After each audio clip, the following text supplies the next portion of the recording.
Hi everyone, Lisa Haven here, and have I got a report to share with you. Call it a conspiracy or call it a coincidence, but not one, not two, not three, not four, but 5 Russian diplomats have been either murdered or had a heart attack within the last 3 months. Now, this all comes on the heels of some pretty major events here in America, one of which we know is claiming that Donald Trump is in league with the Russians. We know that YouTubers and any alternative right or a conservative, not far right, but just maybe slightly right, conservative, Christian in nature, are being labeled as either propaganda agents or Russian agents. This is the same rhetoric we heard in the Soviet Union and the same rhetoric we heard in Nazi Germany. But it also comes on the heels of Nigel Farage and what happened with Brexit and Marie Le Pen rising to the forefront there in France. All of a sudden, we have 5 Russian diplomats who they're blaming the problem on, saying we're all in league with Russia, even though there's no evidence whatsoever. Interesting. And I shout that's very likely could be a conspiracy. Check out this first death here. This is Petra Poleskova, and I might butcher these names because they're Russian, but this report was put out by thesun.com. He is a high-ranking Russian diplomat from Moscow who was the senior figure for the Latin American department. He was found dead in his home with a bullet wound to his head. He died December of 2016, just a few months ago. Here's another one. Hours before Petra's death, there was also a murder of Andrei Karlov, a Russia ambassador to Ankara, Turkey. Now, all of this was actually caught on video, but he was shot in the back at an art gallery by an off-duty rogue cop who was shouting rants about Allah, Syria, and Aleppo, saying, "Don't forget Syria and don't forget Aleppo." Very disturbing footage that you can see online. I recommend you not doing that just because it's brutal. But he died hours after Petra in December 2016 as well. The third death is senior Russian diplomat to Greece, Andrei Malinin. He was age 54 and found dead in his bathrooms in Athens, Greece. At this time, they have no reason or rhyme of why he died. It hasn't been stated. They just don't know. And this happened in January of 2017, just last month. Number 4, a Russia ambassador to India. This is on the last one was on Reuters.com. This one's on IndianExpress.com. And the fourth one is Russian ambassador to India since 2009, Alexander Kadatkin, age 67, reportedly died due to a heart attack. And this was in January 2017. And finally, and most recently, Vidal Churkin, Russia's permanent representative to the UN since 2006, Zero Hedge is reporting that he died suddenly in New York a day before his 56th birthday. Reports claim that he became ill and was taken to the hospital where he died. As it sits at this time, it's being labeled a heart attack once again, and he died February 2017. Now, here's the thing. We have 1, 2, 3 of these guys who either died unknowingly or were murdered. Then we have 2, this is your 5, that were deaths are due to a, quote, heart attack. Now, I want to bring up something. Back maybe a few years ago, November 2015, RT's founder, Mikhail Lestin, was found dead November 2015.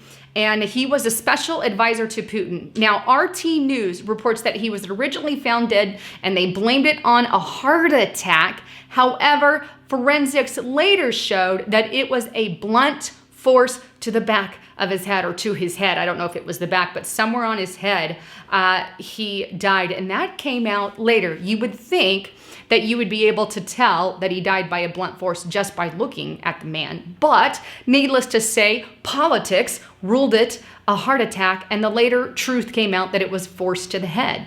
Now, I bring that up because we have our last two people on the list. We have the Russian ambassador to India, Alexander Kadatkin, and Vital Churkin, who have been labeled as heart attacks. And it might very well be due to a heart attack. Needless to say, sometimes information comes out at a later date. Either way, I think there are some things that need to be looked at, whether or not this is the conspiracy or just a coincidence. I'll leave that for you to decide. But here are some things we need to watch for that they have in common. Number one, they were all Russian diplomats.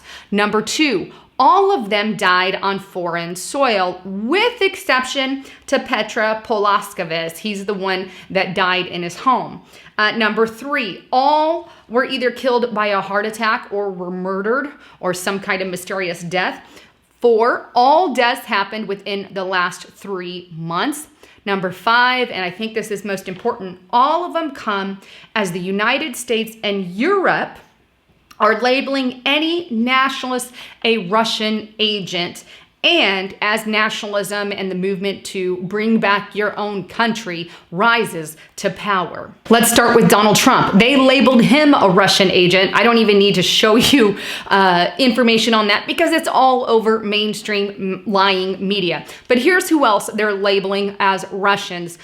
Check out Marie Le Pen. They're labeling her a Russian agent. Here's a report from foreignpolicy.com. French interagency braces for Russian bots to back Le Pen. Here's another by BRG.com. French fear Russia interference with the election, specifically regarding who else? Le Pen. Nigel Farage, they also labeled as a Russian agent, and he's another person who is all for his country. TheGuardian.com reports that Nigel Farage's relationship with Russian media comes under scrutiny.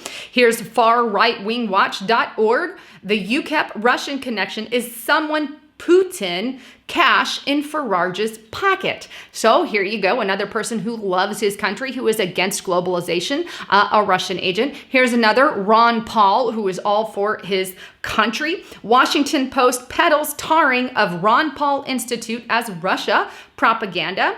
And also conspiracyoutpost.com. Now Ron Paul is a Russian agent too. Not to mention propagandaornot.com has a list of over 200 websites in which they are saying are spouting propaganda for Russia, whether knowingly or unknowingly, that they are propaganda agents.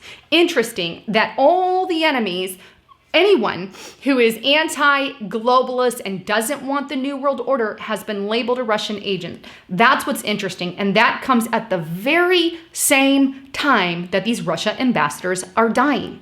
Not only that, but the fact that these Russia ambassadors died happened after Brexit, which happened earlier last year, I believe, don't quote me, March of last year, could be a different time, but needless to say, that's from memory. But Brexit happened, and then all of a sudden we have Donald Trump rise to power. We have Marie Le Pen getting up there in France, and we have all the globalist policies that are being well exposed. And all of a sudden, here comes the death of these Russian agents and people being labeled falsely a Russian agent. Now, I've thought about this. Why Russia? Why is it that they're choosing Russia? Why is everyone after that country? Well, we know that Russia hates ISIS. He's against radical Islam, doesn't want anything to do with that. Now, that said, we know people, not all, but people within the US government, the corrupt side, are in bed. The leftists are in bed with Islam. The friend of my friend is my enemy. And eventually they will turn on each other. That's the problem. But right now, they're co-opting together in order to target the enemy. And that is anyone who is, well, anti-globalist, anyone who's not on the left. That would be YouTubers. That would be Donald Trump and a slew of whole other people. So that could be one reason. Another thing to think about is they need someone to blame their problems on. So Russia has been chosen as the victim, as the person, not necessarily a victim, it's their country, but they have been chosen as the one to put the blame on. Interesting. Maybe that's because Putin himself is reportedly, he's anti-globalist. Now, I don't know the true stance on that, I've really got to look into it a lot more to see where he really lies. Because look, here's the thing. Russia will take us to war in a heartbeat. We could end up with war with Russia, and we would be in a lot of trouble. Russia's not our buddy. Okay, they're not our good friend, neither, but we need to be out for America. Needless to say, I just had to make that disclaimer with all the crap that's going on, but I'm very skeptical of Russia, just put it that way. But here's another speculation. Maybe they are threatening Russia, speaking of the globalists, those working for behind the scenes, maybe they're threatening Russia, saying, if you don't go along with our plan, we're going to continue to kill your ambassadors. I mean, they've killed the one for India, the one for Greece, the one for the United Nations, the one for Latin America. That's not a coincidence. That is not. Maybe I'm wrong, but who knows? And why, the exact reason, I guess we don't really know until the time comes. But needless to say, maybe they threatened Putin to go along with whatever plan they have, and they're killing his ambassadors. Maybe they want to ignite a war with Russia, and who knows? Maybe Russia doesn't want a war. Maybe he does. I don't know. But maybe they threaten to kill his ambassadors until he agrees to do whatever it is on the table that they have planned. So those are some things that I have. But when you see YouTubers such as myself, you see our own president being labeled, you see people from other countries being labeled, and all these people have the same view of loving their country, whatever country it's in, then I see that as, well, there is no real Russia problem, so to speak, other than the one that the globalists are attempting to start with Russia. And we don't want a war with Russia. They're a nuclear country. We'll be in big trouble if we go to war with another Russian with the Russian superpower. And here's the thing, speaking on the Bible prophecy side, there's many prophecies, David Wilkerson and many others out there, that have spoken of a Russia invasion on U.S. soil. Imagine this. What if Russia did come, provoked, I'm sure, but whether provoked or not, who knows? But needless to say, if they were to come on our shore and start an invasion, and all of a sudden they have this list of people who are supposed spies with no evidence whatsoever, what's going to happen? Will people turn on each other? Will neighbor turn on neighbor, calling them a Russian spy, even though that's never been the case? I've never been to Russia. I don't support Russia. I don't support what Putin does. I support what we do here in America. I love our country. And the country that I stand with is my country. And the country that I want to defend is my country. And if another one comes, after us, we need to defend ourselves. That's what I will say. But needless to say, this is what we have, and it could very well turn into a nasty Nazi Germany style thing all over again. And I fear that's exactly what the leftists want. And they're trying to ignite this, and I honestly believe that Donald Trump is trying to stop it. Well, whether or not that will succeed, time will tell. I surely hope that that is the case. Anyhow, wanted to bring you the latest on all of that. Please don't forget to subscribe if you like what you heard here today. Hit that subscribe button. And again, this is all just whether or not you believe it's conspiracy or not. You guys have the right to decide on that. Obviously, I'm just giving you all the facts, information, and detail for you to decide.